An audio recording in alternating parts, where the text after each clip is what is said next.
Hello mga ka-festing! For today's video ay papakita ko lang at ipapakilala po sa inyo ang aking mga doggies. So mga dogs po namin sila dito sa bahay. Pero originally, yung dalawa po ay sa amin talaga.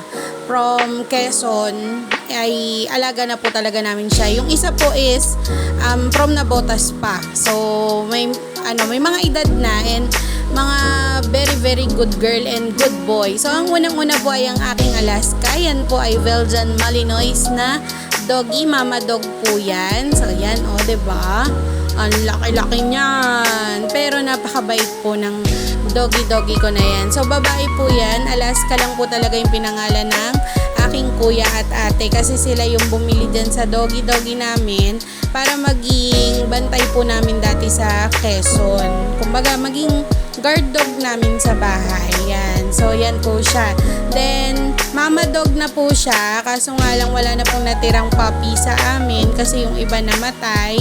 Yung iba naman po ay nilipat namin ng owner kasi alam nyo naman po pag ang pag-aalaga ng mga aso ay hindi biro, no? Yung hindi yan basta gusto mo lang na meron kang bantay dyan. Kasi iba pa rin talaga yung proseso ng pagmamahal para sa kanila. So yan, diba?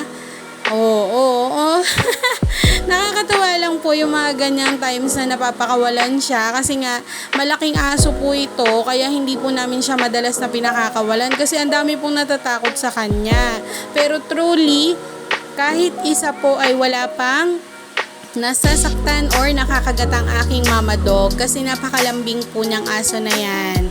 So yan diba? Gusto niya lang po talaga yung hinihimas-himas siya.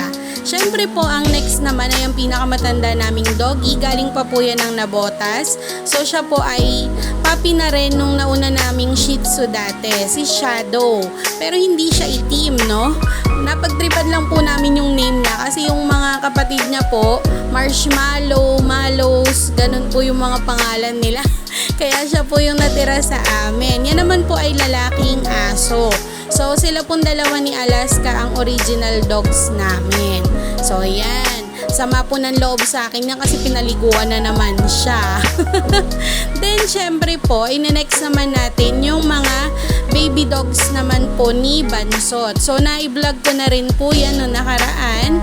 At sila pong dalawa yung natira dito, si Chase and si Marshall. So silang dalawa po ay sinasabay ko rin sa pagligo kasi mga baby pa i-effort ko pa po na mahawakan sila. Pero yung dalawang mama dogs po ay hindi. So next po yan si Marshall. Isa rin pong Aspin. Magkapatid po yan. Silang dalawa ni Chase. So yan po sila, dalawa. Dalawa po sila na pinaliliguan ko. Kasabay nung dalawa namin original. Tumalon pa siya. Nakakaloka talaga. So yan ang mga doggies namin dito. So syempre nung natapos na, ayan, tuyo na sila. Palakad-lakad, paikot-ikot. Then ayan yung isa namin. Tahimik na ulit. Papahinga, papatuyo na rin siya ulit. And then ayan po si Bansot. Yan yung mama dog nung dalawang pinaliguan ko na Aspin. And then ayan naman po yung mga puppies ni Mama Nene. Siya yung nasa vlog ko noong nakaraan.